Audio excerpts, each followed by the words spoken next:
Hi guys. आज मैं आप लोगों को प्रेपोजिशन टू के बारे में कुछ बताऊंगा। बेसिकली प्रेपोजिशन टू के बाद कौन से फॉर्म ऑफ वर्ब को यूज़ करना चाहिए और प्रेपोजिशन टू और सारे प्रेपोजिशन में क्या डिफरेंस है in regards to the use of form of verb. तो स्टार्ट करते हैं। यहाँ पे देखिए मैंने लिखा हुआ है कि प्रेपोजिशन टू प्लस V1। इसका मतलब ये है कि 90% केसेस में जब भी आप प्रेपोजिशन टू यूज़ करेंगे सेंटेंस में तो उसके बाद आपका वर्ब का फर्स्ट फॉर्म आना चाहिए। प्रेपोजिशन टू और सारे प्रेपोजिशन में डिफरेंस ये है कि 90% प्रेपोजिशन टू के केसेस में वर्ब का फर्स्ट फॉर्म आता है प्रेपोजिशन टू के बाद, और जितने भी प्रेपोजिशन हैं उनके बाद वर्ब का फोर्थ फॉर्म आता है जो कि हम ING फॉर्म भी बोलते हैं उसको। जो और सारे प्रेपोजिशन के हैं कुछ एग्जाम्पल यहाँ पे दिए हुए हैं। इन है, ऑन है, फॉर, फ्रॉम, आफ्टर, बिफोर और भी जो भी प्रेपोजिशन आपको पता हो वो सारे प्रेपोजिशन जब आएंगे और उसके बाद अगर कोई वर्ब यूज़ होगा आपके सेंटेंस में तो वर्ब का चौथा फॉर्म होगा या फोर्थ फॉर्म होगा या ING फॉर्म होगा। ये बेसिक डिफरेंस है प्रेपोजिशन टू और सारे प्रेपोजिशन में। अब आइए देखते हैं कि कुछ एग्जाम्पल लिया है मैंने जिसमें कि ये सारे प्रेपोजिशन यूज़ करने हैं हमें। In, on, for, from, after, before. तो अब एग्जाम्पल देखिए इसका। यहाँ पे हमने यूज़ किया है प्रेपोजिशन टू को। We are watching this video to learn English. After to हमने क्या यूज़ किया है? First form of verb learn. उसके बाद देखिए we are here for learning English.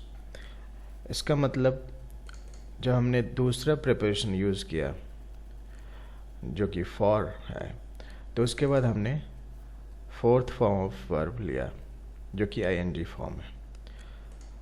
दूसरा देखते हैं he succeeded in solving the problem. In preposition के बाद हमने फोर्थ फॉर्म ऑफ वर्ब लिया यहाँ पे भी। Without knowing anything we went there. यहाँ पे भी विदाउट प्रीपोजिशन है और उसके बाद हमने लिया है fourth form of verb knowing. यहाँ पे देखते हैं बिफोर स्लीपिंग ही प्रेज एवरी डे। यहाँ पे बिफोर है प्रेपोजिशन और हमने स्लीपिंग वर्ब जो फोर्थ फॉर्म ऑफ वर्ब है उसको लिया है यहाँ पे। तो आप देखिए कि यही डिफरेंस है प्रेपोजिशन टू में और सारे प्रेपोजिशन में in regards to the use of verb.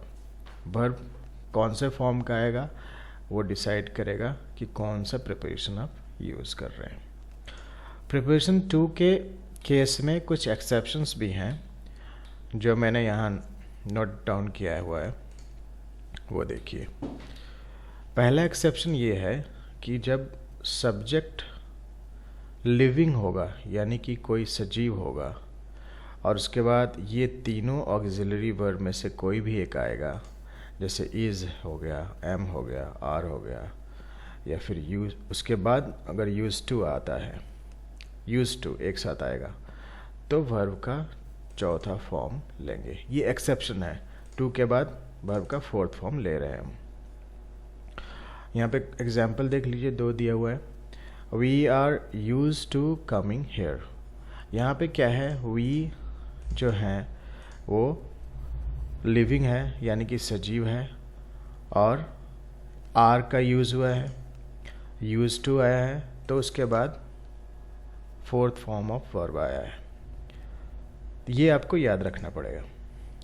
दूसरा एग्जाम्पल है she is used to asking question.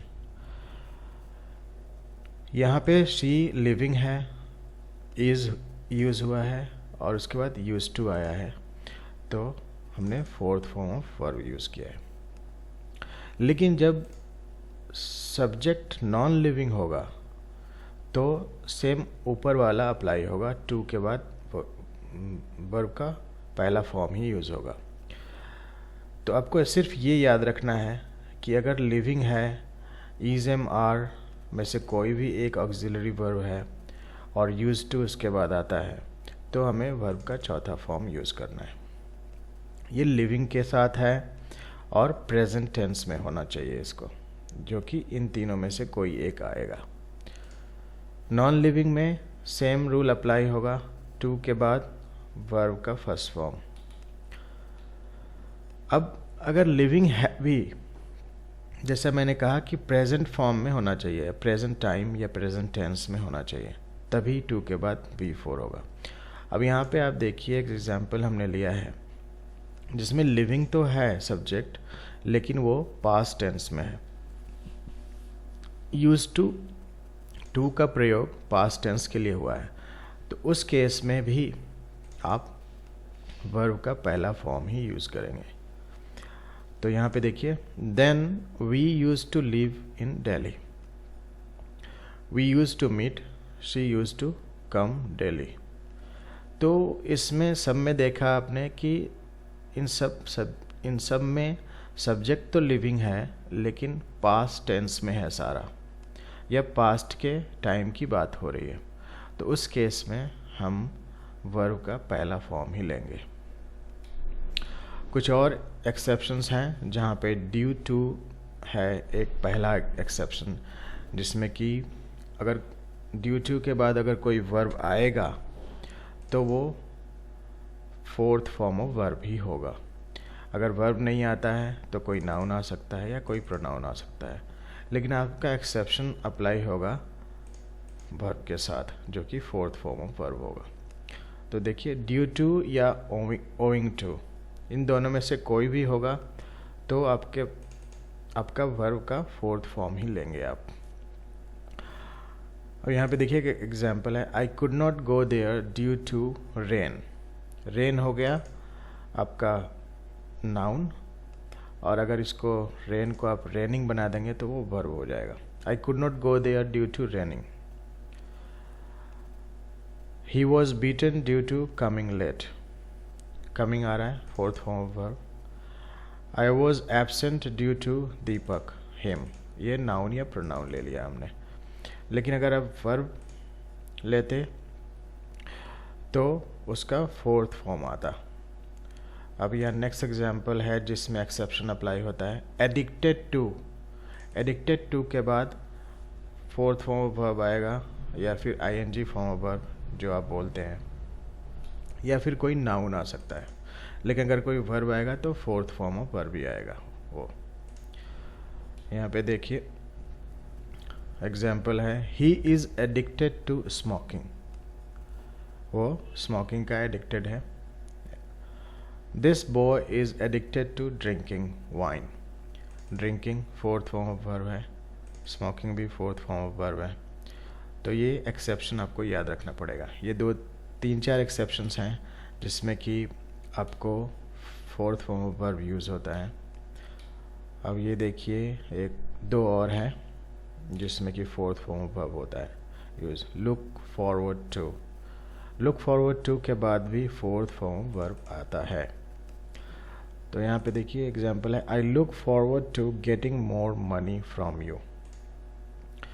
To के बाद गेटिंग आया, क्यों आया? क्योंकि लुक फॉरवर्ड टू एक साथ आया। या फिर ऐसे भी लिख सकते हैं या बोल सकते हैं, I am looking forward to meeting you, I am looking forward to coming to you. ऐसे आप बोल सकते हैं या लिख सकते हैं। अब एक और लास्ट एक्सेप्शन है जो आपको याद रखना है, वो है विद अ व्यू टू के बाद वर्ब का फोर्थ फॉर्म आता है। अब यहाँ पे देखिए लिखा हुआ है we are watching this video with a view to learning English. Learning fourth form of verb है जो कि यूज़ हुआ है। तो ये सारे एक्सेप्शंस याद रखने हैं, लेकिन 90% केसेस में टू के बाद वर्ब का पहला फॉर्म ही आता है, फर्स्ट फॉर्म ही आता है। और ये एक्सेप्शन अगर याद रखिएगा तो आपको एग्ज़ाम में बहुत फ़ायदा होगा और एरर फिर इस ऐसे केसेस में नहीं होंगे। मुझे उम्मीद है कि आप लोगों ने कुछ सीखा होगा इससे, और सारे वीडियोस में डालूंगा हिंदी में बना के। Stay tune for the next video. Thank you.